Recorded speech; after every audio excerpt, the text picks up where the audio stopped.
The glass shattered at 2:17 a.m. A jagged scream that tore through my sleep. My heart slammed against my ribs as I bolted upright. The Brooklyn night thick with silence except for that one violent crash. Someone was in my apartment, someone who didn't belong. I fumbled for my phone, fingers trembling as I dialed 911. The operator's calm voice felt like a lifeline, but every creak of the floorboards made me flinch. I whispered my address. My name, Elliot Kane, 28. Alone in a fourth-floor walk-up that suddenly felt like a trap. Stay where you are, she said. Officers are on their way. I clutched a kitchen knife, hiding behind the couch. Every shadow a threat. Minutes stretched into eternity until red and blue lights flashed through my broken window, and heavy boots thudded up the stairs. The knock came, sharp and authoritative. NYPD. Open the door. I hesitated, the knife still in my hand, then dropped it and stumbled to the door. When I opened it, he stood there, Officer Ryan Delgado, his badge red. Late 20s, maybe 30, with a jawline that could cut glass and eyes like warm coffee. Steady but searching. His presence filled the doorway, his uniform crisp despite the late hour. You okay? He asked, his voice low. Grounding. I nodded, though my hands shook. He stepped inside, his gaze sweeping the room, missing nothing. The apartment was a mess, books strewn across the floor. A lamp tipped over.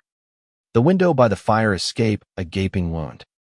Looks like they got spooked and ran, Ryan said, crouching to examine the glass shards. His calmness steadied me, but I caught myself staring at the way his shoulders moved under his uniform, the quiet strength in his hands. I shook it off. This wasn't the time. He asked me questions when I'd heard the noise. If anything was missing. If I'd seen anyone. I answered mechanically, my mind stuck on the violation of my space. My paintings, half finished on easels, stared back like silent witnesses. I'm an artist. Or at least I try to be. Scraping by on freelance gigs in a city that chews up dreamers. Ryan listened, jotting notes, but his eyes kept flicking to mine, holding them a second too long. You're safe now, he said, and I wanted to believe him. He radioed for a crime scene unit to dust for prints, then turned to me. You got somewhere to stay tonight? Family? Friends? I shook my head. My parents were in Ohio, and my friends were the kind you grab drinks with, not the kind you call at 3 a.m. I'll be fine. I lied. He frowned, his brow creasing. You sure? This place isn't secure with that window. I shrugged, too stubborn to admit I was scared. He didn't push, but he lingered, checking the locks, the fire escape, the hallway. It was his job, I told myself, but the way he moved felt personal, like he cared. The crime scene techs arrived, and Ryan stepped aside, but he didn't leave. I sat on the couch, watching them work, my adrenaline fading into exhaustion. Ryan leaned against the wall, arms crossed, his eyes never straying far from me. You don't have to stay, I said, my voice hoarse. He tilted his head, a small smile tugging at his lips. Part of the job, making sure you're okay. But the way he said it, soft and deliberate, made my chest tighten. When the techs left, it was just us. The apartment felt too quiet, too empty. You want coffee? I asked, desperate to fill the silence. He hesitated, then nodded. Sure. I busied myself in the kitchen, hyper-aware of his presence. He sat at my tiny table, his uniform out of place among my mismatched thrift store furniture. We talked small things at first, like the weather, the city, then deeper. He'd been a cop for 5 years, he said, but he didn't love it. It's not what I thought it'd be, he admitted, his voice raw. I told him about my art. How I'd come to New York chasing a dream that kept slipping away. The coffee went cold.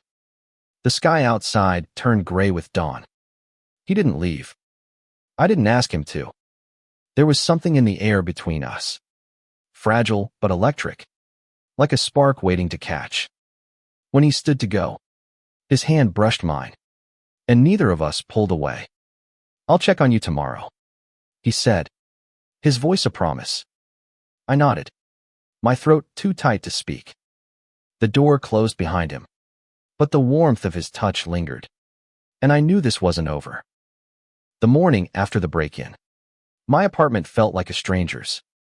Sunlight streamed through the boarded-up window, casting jagged shadows on my half-finished canvases.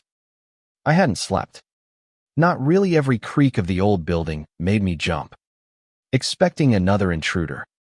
But it wasn't just fear keeping me awake.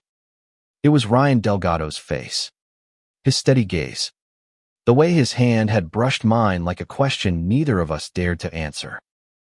I dragged myself to the corner bodega for coffee, the city's pulse already thrumming. Brooklyn was alive. Dog walkers, delivery bikes, kids shouting on their way to school. I envied their normalcy. Back home, I taped plastic over the broken window, a flimsy shield against the world. My phone buzzed, and my heart stuttered when I saw the number. Officer Delgado. The text read, "Just checking in. You holding up?" I stared at the words, my thumb hovering over the keyboard. "Barely," I typed, then deleted it. "I'm okay. Thanks." I hit send, then regretted how cold it sounded. He called an hour later. "Elliot, it's Ryan." His voice was warm, like he was sitting across from me again. "Got an update. No prints, but we're canvassing the area. You need anything?" I needed a lot of answers. Safety. Maybe him, but I just said, "I'm good." He paused. "I'm off at 6. Mind if I swing by? Just to check the place." My pulse quickened. "Sure," I said, too quickly. By evening, I was a wreck, tidying the apartment like it was a first date. I caught myself in the mirror, pale, green eyes too wide, dark hair a mess. I looked like someone who'd been running from something his whole life. Growing up in Ohio, I'd hidden who I was, burying my feelings under small-town expectations. New York was supposed to be freedom, but it felt like a different kind of cage until last night, when Ryan's presence cracked something open. He knocked at 6:32 p.m. Out of uniform this time, in jeans and a gray sweater that hugged his frame. "Hey," he said, a shy smile breaking through his usual calm. He carried a toolbox. "Thought I'd fix that window." I blinked, caught off guard. "You don't have to," he waved me off. "I want to." We worked together, him measuring and cutting a plywood sheet, me holding it steady. Our hands brushed again, and this time, I didn't pull away. Neither did he. Over cheap takeout. We talked. He grew up in Queens, the son of Puerto Rican immigrants. Always the good kid who followed rules. But there was a shadow in his voice when he spoke about the job, the things he'd seen. "You ever feel like you're pretending?" he asked. His eyes locked on mine. I nodded. I'd been pretending my whole life, pretending I didn't want more. Didn't feel more. "Yeah," I said. "All the time." The air grew heavy, charged. He leaned closer, his knee brushing mine under the table. "Elliot," he said, and my name in his voice felt like a confession. I don't know who moved first, but suddenly his lips were on mine. Tentative at first, then urgent.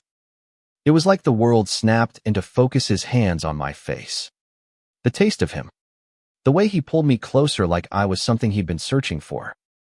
We stumbled to the couch, then my bed, a tangle of need and fear and something deeper, something neither of us named.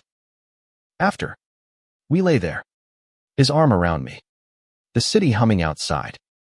This isn't. I don't do this, he whispered, his voice rough. Me neither, I said, though I wasn't sure what this was. A hookup. Something more. All I knew was that for the first time in years, I didn't feel alone. But morning came, and with it, reality. He had to leave. Back to his life. His job. I'll call you, he said, kissing me softly before he went. I wanted to believe him, but doubt crept in like the cold through my broken window. Days passed, and Ryan's absence felt like a bruise. He texted short, careful messages like, "You okay?" Or, "No leads yet, but no calls. No visits." I told myself he was busy, that I was reading too much into one night. But every time my phone lit up, my heart leapt, only to sink when it wasn't him. I painted to distract myself, slashing colors across canvas. But every stroke felt like a question. What was that night?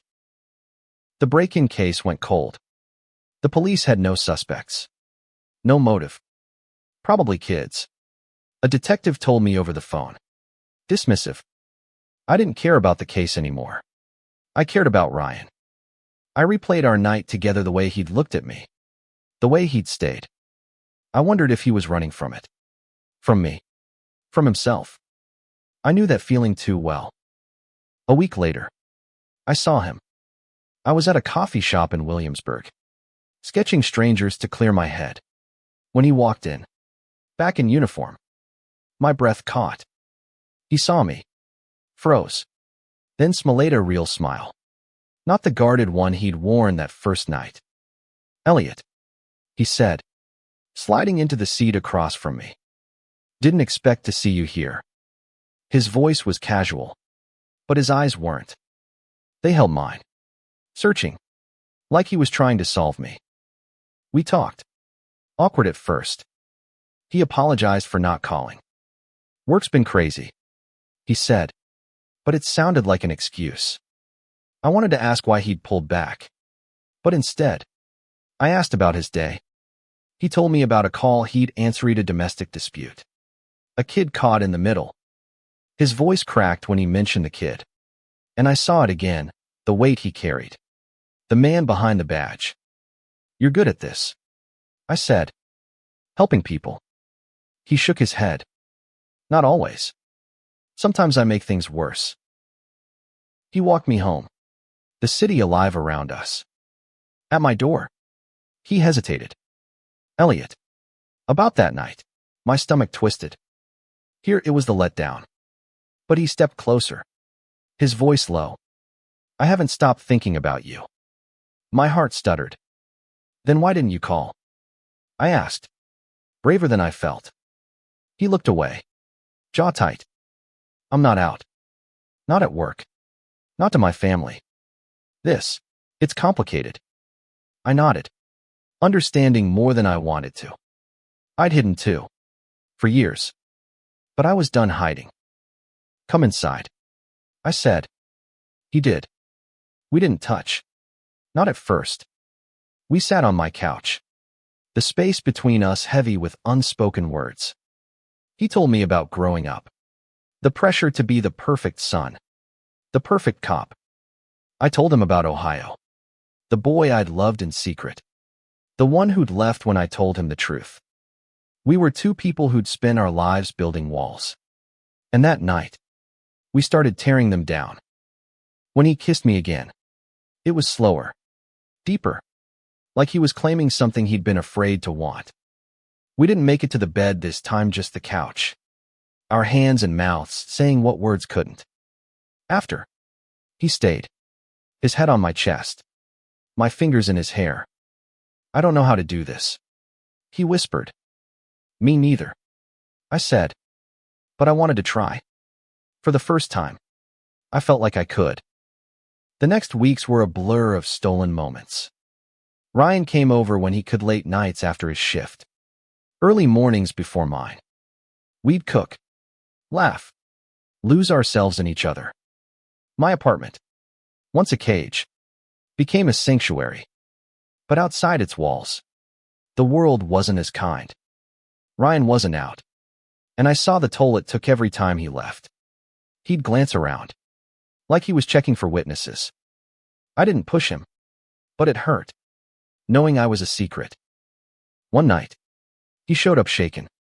A call had gone wrong, a robbery turned violent. A partner injured.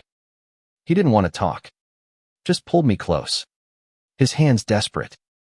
"You make it better," he whispered, and I held him tighter, wishing I could fix everything. But I couldn't. The break-in still haunted me. Too.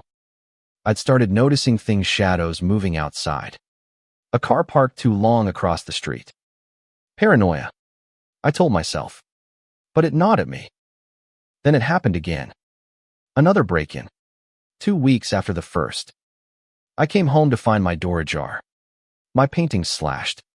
The word faggot scrawled across one in red paint. My knees buckled. This wasn't random. This was personal. I called Ryan. Not 911. My voice shaking as I told him. He was there in 20 minutes. His face pale as he took in the destruction. "Elliot, pack a bag," he said. "You're not staying here." I stayed at his place that night. A small apartment in Queens cluttered with family photos and boxing gloves. He held me, but I could feel his anger, his fear. "This isn't just vandalism," he said, his cop instincts kicking in. "Someone's targeting you." I didn't want to believe it, but the word on my canvas burned in my mind. I told him about the car, the shadows. His jaw tightened. "I'm going to find who did this," he promised. The next day, he dug into the case himself. Off the books. He pulled strings, checked cameras, talked to neighbors. I tried to focus on my art, but every brushstroke felt like a fight. Ryan's life wasn't any easier. His precinct was a pressure cooker. Rumors. Politics. A captain who didn't like him asking questions. One night, he came over with a split lip. Said he'd gotten into it with another cop. "They know something's up," he said, avoiding my eyes. "About us." I froze. "What did you say?" He shook his head. "Nothing. But I'm not. I can't." He trailed off, and I felt the distance between us grow. I wanted to scream, to beg him to choose me. But I knew what it was like to be afraid of who you are. Instead, I kissed him, soft and slow, hoping it was enough. That night, we made love like it was the last time, and I prayed it wasn't. Ryan's investigation hit a wall, but the harassment didn't. I got hang-up calls. My mailbox was stuffed with hate mail. And once, a brick came through my window with a note, "Leave." I was scared, but Ryan was furious. He started sleeping over every night.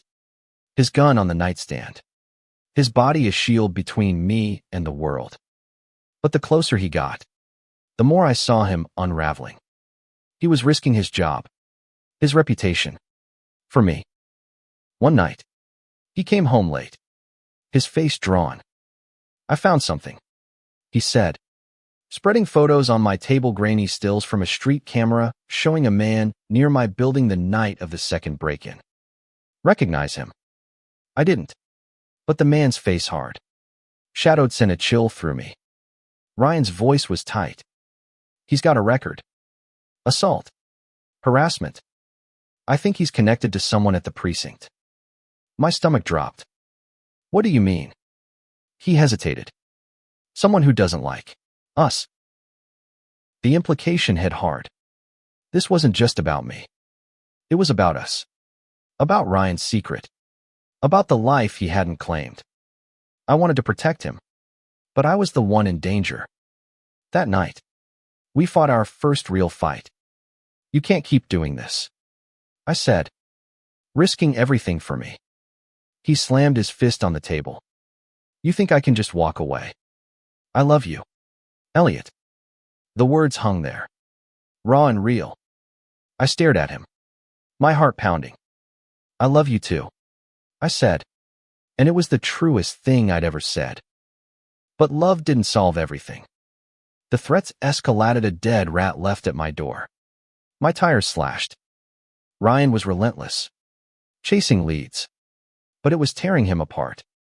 His partner, a guy named Mike, started asking questions. "You're too invested, Delgado," Mike said one night when he dropped by. His eyes flicked to me. Suspicious. Ryan brushed it off, but I saw the fear in his face. We started planning to leave Brooklyn, to start over somewhere new. It felt like running, but maybe running was surviving. We'd lie awake, dreaming of a life where we didn't have to hide a small house, a dog, a place where we could just be. But dreams don't stop reality. One night, Ryan got a call from an unknown number. He answered, his face going pale. "Stay away from him," a voice growled before the line went dead. The call changed everything. Ryan went into overdrive, barely sleeping, his eyes bloodshot as he pored over case files. He was convinced the voice was someone from his precinct, someone who knew about us. "I'm close," he kept saying, but close wasn't safe. I begged him to back off, to let it go, but he wouldn't. "This isn't just about you anymore," he said. "It's about us. It's about who I am." I tried to keep painting, to hold on to something normal, but fear was a constant shadow. One afternoon, I found a note slipped under my door. "You're next." I called Ryan, my hands shaking so badly I could barely hold the phone. He was there in minutes, his face a mask of rage and guilt. "This is my fault," he said, pulling me into his arms. "I brought this to you." I shook my head. "You brought me to life." That night, he told me everything. He'd been digging into his precinct, asking questions that made people nervous. He'd found a pattern: other gay men in the area, targeted with break-ins, vandalism, threats. No arrests, no follow-ups. "It's someone on the inside," he said. "Someone who knows I'm like you." The weight of his words hit me. He was coming out to himself, piece by piece, and it was breaking him. We decided to confront it. Ryan set up a sting, using himself as bait. He'd go to a bar known for trouble, let it slip he was with me, see who reacted. I hated the plan, but he was determined. "I need to end this," he said. I went with him, staying in the shadows, my heart in my throat. The bar was dim, crowded, the air thick with tension. Ryan played his part, dropping hints, watching faces. Then he saw him, the man from the camera stills, sitting with another cop Ryan recognized. They exchanged a look, and Ryan's hand tightened on his glass. We left, but the damage was done. That night, someone tried to break in again. Ryan was ready, tackled the guy before he got through the window, pinning him to the floor. It was the man from the photos, a lowlife with ties to Ryan's precinct. "Who sent you?" Ryan demanded, his voice like steel. The man spat, said nothing. Ryan cuffed him, called for backup, but I saw the fear in his eyes. This wasn't over. The arrest didn't bring peace. The man, a hired thug named Tommy Vega, wouldn't talk, but Ryan was sure he was a pawn. The real threat was still out there. Someone with power. Someone who knew Ryan's secret. The precinct was a minefield now. Whispers followed him. Eyes lingered too long. Mike, his partner, confronted him. "You're in deep. Delgado, what's going on?" Ryan didn't answer, but Mike's gaze flicked to me when I met Ryan at the station. I saw it then, suspicion, maybe disgust. Ryan was suspended pending an internal review. Conflict of interest, they called it. But we knew better. Someone was sending a message. He came to my place, defeated, his badge left on the counter like a weight he couldn't carry anymore. "I'm done hiding," he said, his voice breaking. "I want to be with you, Elliot, out in the open." My heart swelled, but fear followed. Being out meant facing the world as family. His job, the hate that had already marked my door. We moved to a motel, laying low while Ryan kept digging. He hacked into old case files, traced payments to Vega. The trail led to a sergeant named Callahan, a hardliner with a history of looking the other way on hate crimes. Ryan was relentless, but I saw what it cost him every lead, every risk, chipped away at the man I loved. I painted him one night, his face lit by the motel's neon sign, his eyes fierce and tired. "This is you," I said, showing him the canvas. He smiled, but it didn't reach his eyes. Then Callahan made his move. A late-night call to Ryan. "Drop it, Delgado, or he's dead." Ryan's face went white, but he didn't back down. He went to internal affairs, laid out everything Vega, the threats, the pattern of targeted crimes. It was a gamble. If they didn't believe him, we were done. That night, we held each other, the world closing in. "I'd do it all again," he whispered. "For you." I kissed him, tears in my eyes, knowing we might not make it through this. Internal affairs moved fast. Callahan was arrested, caught on tape admitting to orchestrating the attacks to clean up the city. Vega flipped, giving up names, dates, everything. The precinct was shaken, officers suspended, the case making headlines. Ryan was cleared, but he didn't go back. He turned in his badge, said he was done with a system that forced him to hide who he was. I was proud of him, but I saw the pain in his eyes losing the job he'd once believed in. We left Brooklyn, not running this time, but choosing. A small town in upstate New York, a house with a porch and room for my easels. Ryan started working security, small gigs that let him breathe. I painted, my work bolder now, infused with the love and fight we'd been through. We weren't perfect, arguments flared. Old fears lingered, but we were together, out and unafraid. One evening, under a wide summer sky, Ryan took my hand. "Marry me," he said. No ring, just his heart in his eyes. I laughed, tears falling, and said yes. The break-in that started it all had shattered my world. But Ryan had rebuilt it, piece by piece. We weren't just surviving anymore. We were living.